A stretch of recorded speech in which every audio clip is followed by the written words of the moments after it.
Hello student, I am Sanjay Paliwal here. Today we will continue chapter number 14. The name of the chapter is Chemical Effect of Electric Current.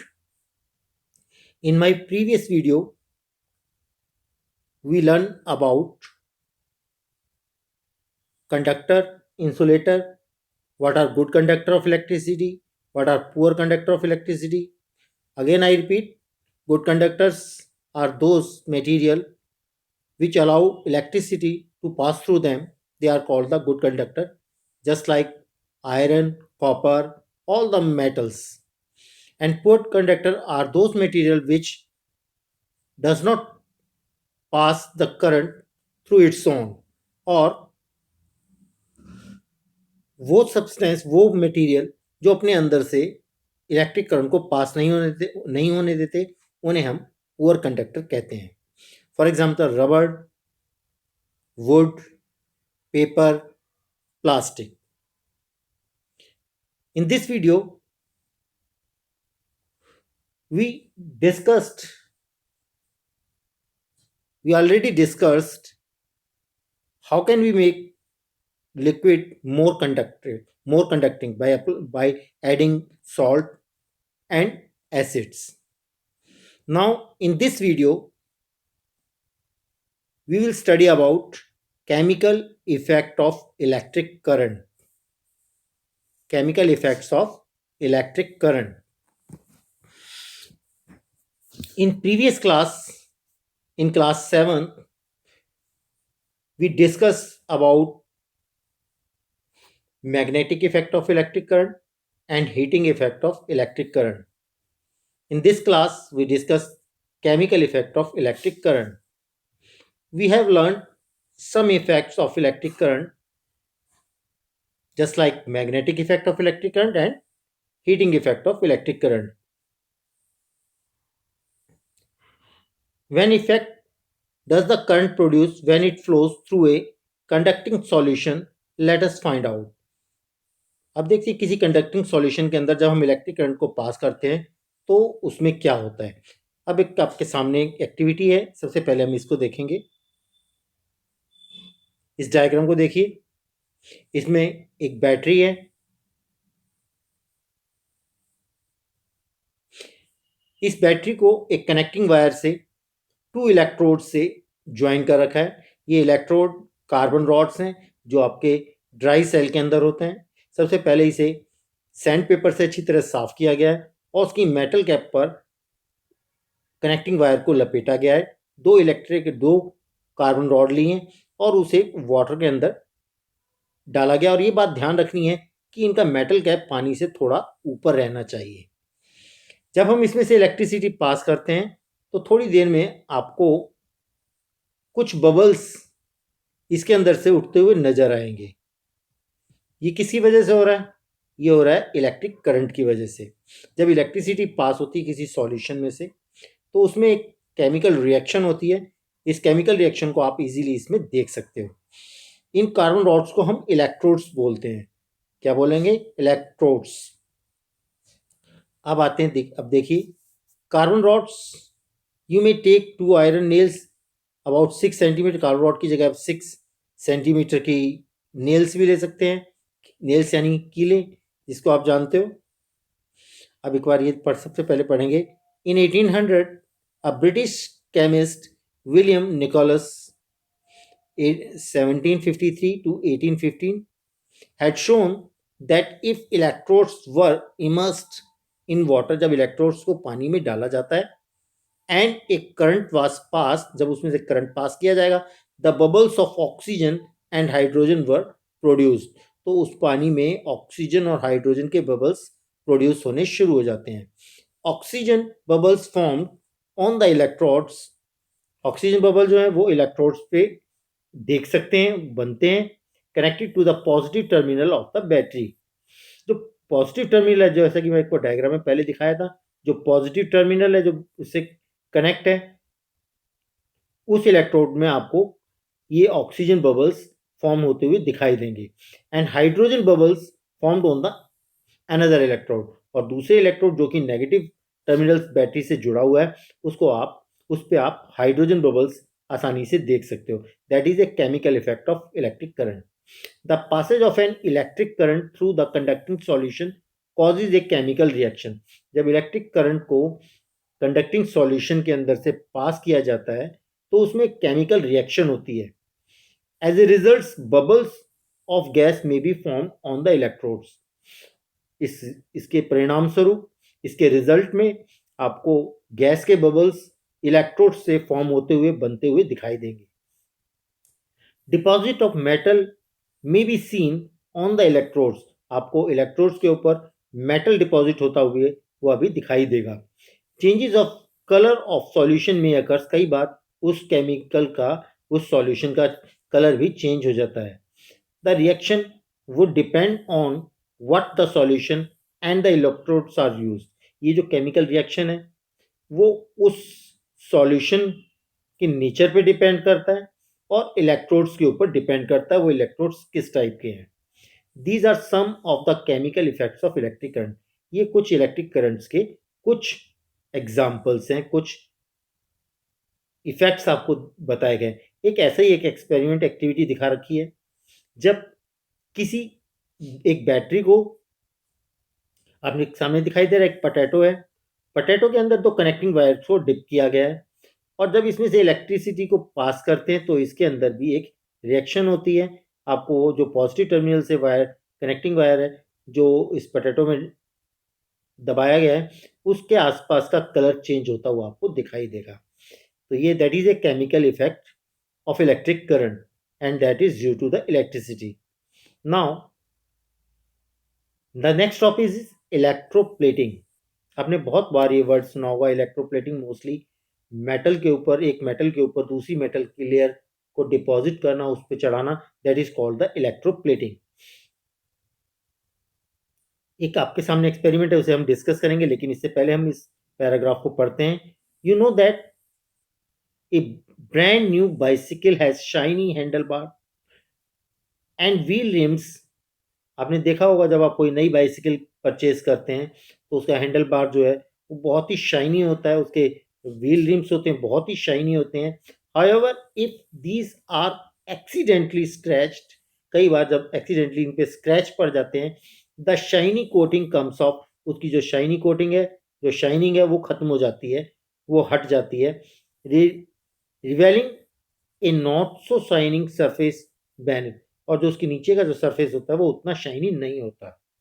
You might have also seen a woman using ornaments which are appear to be made of gold. कई बार आपने देखा होगा women's को कुछ ornaments पहने हुए, वो बिल्कुल गोल्ड की तरह दिखाई देते हैं। However with repeated use the gold coating wear off. जब उस ऑर्नामेंट को, उस गहने को लगातार पहना जाता है तो उसके ऊपर से गोल्ड की कोटिंग हट जाती है। रिवेलिंग ए सिल्वर और सम अदर मेटल बेनिथ। और उसके नीचे से सिल्वर यानी चांदी या दूसरे मेटल के वो ऑर्नामेंट दिखने लग जाते हैं। In both cases a metal has a coating on the another metal. इन दोनों केसेस में, चाहे वो ऑर्नामेंट का हो चाहे वो हैंडल बार ऑफ बाइसिकल हो, इन दोनों ही केसेस के अंदर एक मेटल के ऊपर दूसरी मेटल की कोटिंग की जाती है। Do you wonder how a layer of one metal can be deposited on the another? अब आपको ताज्जुब होगा कि एक मेटल के ऊपर दूसरे मेटल को हम कैसे डिपॉजिट किया जाता है। Well, let us try doing it ourselves. आइए हम इसे अब करके देखते हैं। अब आप देखिए, मैं आपको सारा डायग्राम में इस एक्टिविटी को समझाता हूँ। एक बैटरी ले रखी है और एक जार ले रखा है। इस जार के अंदर कॉपर सल्फेट सॉल्यूशन है, जो ब्लू कलर का आपको दिखाई दे रहा है, that is A copper sulphate solution CuSO4। और इसके अंदर दो कॉपर प्लेट्स डिप की गई हैं और ये कॉपर प्लेट को सबसे पहले अच्छी तरह से इसे पहले सैंड पेपर से रब किया जाता है, साफ किया जाता है, पानी से इसे अच्छी तरह साफ करके उसके बाद इसे ड्राई किया जाएगा, बिल्कुल सुखाया जाता है और उसके बाद उसे कनेक्टिंग वायर से कनेक्ट करके इन बैटरी टर्मिनल से जोड़ा जाता है और उसके बाद इस सॉल्यूशन के अंदर उसे डिप किया जाएगा। कॉपर सल्फेट सॉल्यूशन इसके अंदर डाला हुआ है। जैसे ही इसके अंदर इलेक्ट्रिसिटी पास होती है, लेकिन इससे पहले इसमें 2-3 drops of dilute hydrochloric acid, dilute sorry hydrochloric नहीं, सल्फ्यूरिक एसिड, 2-3 ड्रॉप्स इसके अंदर डाली जाती हैं और जैसे इसमें करंट पास किया जाएगा तो थोड़ी देर बाद आपको इसके अंदर केमिकल रिएक्शन शुरू हो जाती है और इस पे से जो पॉजिटिव टर्मिनल है उस कॉपर प्लेट से प्योर कॉपर जो है वो सेकंड प्लेट जो कि नेगेटिव टर्मिनल से कनेक्टेड है उसके ऊपर डिपॉजिट होना शुरू हो जाता है और थोड़ी देर बाद काफ़ी लेयर इसके ऊपर चढ़ जाती है और उसके अंदर जो इम्प्योरिटीज़ हैं वो नीचे इस जार में डिपॉजिट हो जाती हैं। इस तरीके से कॉपर दूसरी कॉपर प्लेट के ऊपर डिपॉजिट होता है, दैट इज इलेक्ट्रोप्लेटिंग। इसी को इलेक्ट्रोप्लेटिंग कहते हैं। तो अब आपको ये समझ में आ गया होगा, ये दोनों इलेक्ट्रोड इसके अंदर कॉपर प्लेट के हैं, कॉपर है और इसमें जो सॉल्यूशन है वो कॉपर सल्फेट सॉल्यूशन है और इसके अंदर 2-3 drops of dilute sulphuric acid की डाली गई हैं। सल्फ्यूरिक एसिड इसकी कंडक्टिविटी को इंक्रीज करने के लिए होता है। अब देखो कॉपर सल्फेट सॉल्यूशन जो होता है ब्लू कलर का होता है, थोड़ी देर बाद 15 मिनट्स के बाद आप देखोगे इस सॉल्यूशन का जो कलर है वो कलरलेस हो जाता है या ग्रीन हो जाएगा, तो यानी कि इसका कलर चेंज हो जाता है, that is chemical effect of electric current. In this process that is a simple circuit for showing electroplating. ये इलेक्ट्रोप्लेटिंग का एक सिंपल सर्किट है। इसके अंदर कॉपर की एक लेयर दूसरी कॉपर की प्लेट के ऊपर डिपॉजिट हो जाती है, that is electroplating. Now when electric current is passed through the copper sulfate solution, copper sulfate disassociate into copper and sulfate।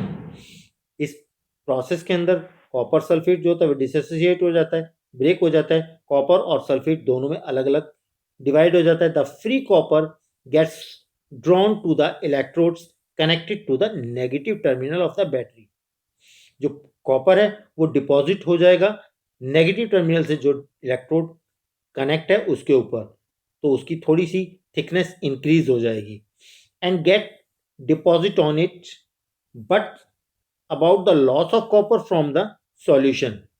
और ये कॉपर कहाँ से आया है? इस सॉल्यूशन से आया है। यही सॉल्यूशन से जो कॉपर है, कॉपर और सल्फेट ये दोनों अलग हो जाते हैं और कॉपर इस जो नेगेटिव टर्मिनल से जुड़ा हुआ इलेक्ट्रोड है उसके ऊपर डिपोजिशन होता है। From the other electrode a copper plate an equal amount of copper gets dissolved in the solution। और जो सेकंड जो पॉजिटिव टर्मिनल से कॉपर प्लेट जुड़ी हुई है, जितना कॉपर इस सॉल्यूशन से इस पे डिपॉजिट हो रहा है उतना ही कॉपर इस जो पॉजिटिव टर्मिनल से जुड़ा इलेक्ट्रोड है उससे इस सॉल्यूशन के अंदर मिक्स होता रहता है। Loss of copper from the solution is restored. ये जो कॉपर का लॉस हुआ है वो रिस्टोर्ड हो जाता है, जो कि पॉजिटिव टर्मिनल की बैटरी से जो इलेक्ट्रोड कनेक्टेड है उससे उसे कॉपर मिल जाता है एंड द प्रोसेस कंटिन्यू। और ये प्रोसेस लगातार चलता रहता है। This means that the copper gets transfer from one electrode to another. इस तरीके से हम कह सकते हैं कि जो कॉपर है वो ट्रांसफर हुआ है एक इलेक्ट्रोड से दूसरे इलेक्ट्रोड पर, दैट इज इलेक्ट्रोप्लेटिंग। अब आती है definition, what is electroplating? The process of depositing a layer of any desired metal on the another material by means of electricity, that is called electroplating। वो process जिसमें एक desired यानी हमारा जो इस मेटल की हम लेयर चढ़ाना चाहते हैं उसकी बात कर रहे हैं, डिजायर्ड जो हमारा मन माफिक है वो that process, the process of depositing a layer of any desired metal on the another material by means of electricity, that is called electroplating। तो आपके सामने देखो डायग्राम के अंदर एक मोटरबाइक का व्हील रिम है, कार की हेडलाइट है, कुछ यूटेंसिल्स दिखा रखे हैं, एक ट्रे है और कुछ ज्वेलरी टाइप आइटम है, हैंडल बार ऑफ साइकिल है, दे आर इलेक्ट्रोप्लेटेड ऑब्जेक्ट। इनके अंदर आयरन, हैंडल बार के अंदर ये आयरन होता है जो कि नॉर्मली ग्रे कलर का होता है। इसके ऊपर क्रोम की एक लेयर, निकल की क्रोम की एक लेयर चढ़ाई जाती है जिससे इलेक्ट्रोप्लेटिंग के द्वारा चढ़ाई जाती है। इससे दो फायदे होते हैं, एक तो इसका सरफेस बहुत स्मूथ और शाइनी लगता है और दूसरा ये प्रोटेक्टेड होता है। आयरन को आपको मालूम है कि रस्ट लग जाती है तो इसे रस्ट से भी बचाता है। अब आएंगे, it is the one of the most common application of chemical effect of electric current. Electroplating एक chemical effect of electric current का एक सबसे कॉमन एप्लीकेशन है। Electroplating is a very useful process. Electroplating बहुत ही यूजफुल प्रोसेस है। It is widely used in industry for coating metal objects with a thin layer of different metal.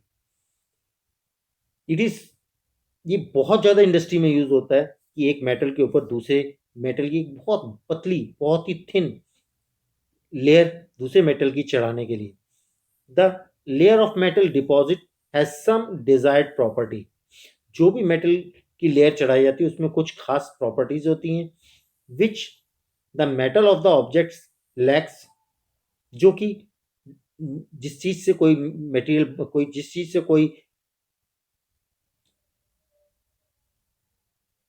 चीज से कोई भी सामान बना होता है तो उसमें कुछ कमियां होती हैं, उस कमी को इसके इलेक्ट्रोप्लेटिंग के द्वारा कम किया जाता है। For example, chromium plating is done on many objects such as car parts, bath taps, kitchen gas burners, bicycle handle bar, wheel rim and many others. Example के तौर पे कार के पार्ट्स, आपके जो बाथरूम एक्सेसरीज हैं, bathroom taps हैं, kitchen gas burner, bicycle के handle bar, wheel rims और बहुत सारी चीज ऐसी हैं जिनके ऊपर इलेक्ट्रो प्लेटिंग होती हैं, जिसपे क्रोमियम की प्लेटिंग होती है। Chromium has a shiny appearance. Chromium बहुत ही शाइनी अपीयरेंस होती है, बहुत चमकीला होता है। इट डज नॉट क्रोड और ना ही इस पे जंग लगता है। इट रेजिस्ट स्क्रैचेस, इस पे आसानी से स्क्रैच भी नहीं लगते, स्क्रैचेस नहीं लगते इसके ऊपर। However chromium is very expensive, जबकि क्रोमियम बहुत ही ज़्यादा एक्सपेंसिव है, बहुत महंगा है। It may not be economical to make the whole object out of chromium. इसलिए किसी भी ऑब्जेक्ट को क्रोमियम से बनाना लगभग नामुमकिन है, क्योंकि वो बहुत खर्चीला, बहुत महंगा पड़ता है। So the objects is made from the cheaper metal and only a coating of chromium over it is deposited.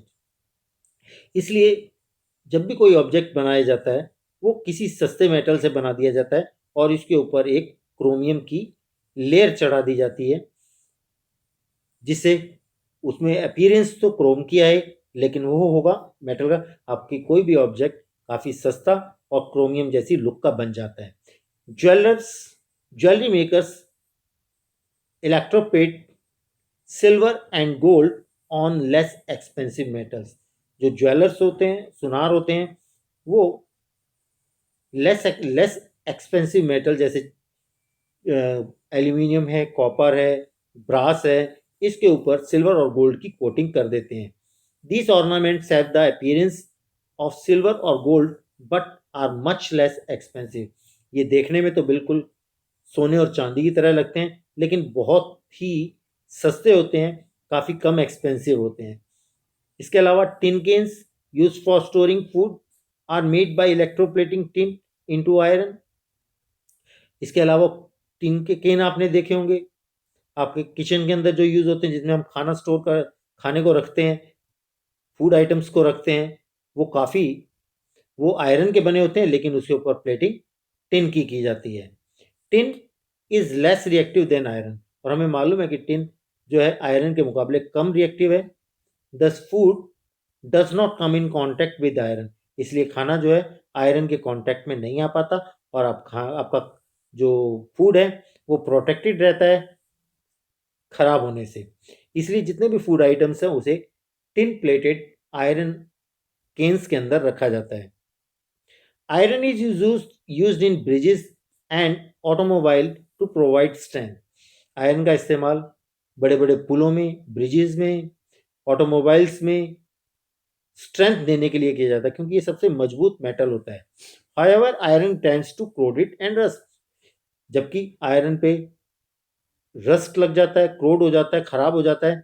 So the coating of zinc is deposited on the iron, इसलिए आयरन के ऊपर जिंक की coating की जाती है to protect it from corrosion and formation of rust. इसके corroded होने से और रस्ट के लगने से ये बचा रहता है, जिससे उस पर जिंक की प्लेटिंग की जाती है। जिंक नॉर्मली आप बाजार के अंदर कोई भी पाइप, कोई भी बाल्टी, बकेट, कोई तसला या कोई संदूक लेने जाते हैं, बॉक्स लेने जाते हैं, वो ग्रे कुछ एल्यूमिनियम टाइप की उसकी शाइनिंग होती है, वो जिंक प्लेटेड होता है। उसके बाद जिंक की एक लेयर होती है जिसे हम GI गैल्वेनाइज्ड आयरन बोलते हैं। गैल्वेनाइज्ड आयरन वो आयरन होता है जिसके ऊपर जिंक की कोटिंग होती है। आपके घरों में भी काफी सारा सामान ऐसा होगा जो जिसके ऊपर जिंक की प्लेटिंग होगी। In the electroplating factories, the disposal of the used conducting solution is a major concern. जहां पर भी इलेक्ट्रोप्लेटिंग फैक्ट्रीज होती हैं, वहां पर जो उनका कंडक्टिंग सॉल्यूशन होता है वो काफ़ी यूज होता है। It is a polluting waste and there is a specific disposal guidelines to protect the environment. इसलिए वो एक्चुअल में जो उसमें सॉल्यूशन यूज होता है, जो बचता है, वो पॉल्यूटिंग वेस्ट होता है और वो उसके से फेंकने से बहुत बड़ी प्रॉब्लम्स होती हैं। धरती पे अगर फेंक दिया जाएगा, वो धरती के नीचे जा करके, अर्थ के नीचे जा करके ग्राउंड वाटर को ख़राब कर सकता है। डायरेक्ट स्ट्रीम में डाला जाता है, नदियों में डाला जाता है, तो उसके अंदर भी काफ़ी पॉल्यूशन वाली प्रॉब्लम्स होती हैं। इसके लिए काफ़ी स्ट्रिक्ट गाइडलाइंस हैं जिससे कि एनवायरनमेंट को बचाया जा सके। तो हमारा ये चैप्टर यहाँ पर आगे कंप्लीट हो जाता है। अपने नेक्स्ट वीडियो में मैं आपको इसकी एक्सरसाइज कराऊंगा। Thank you very much.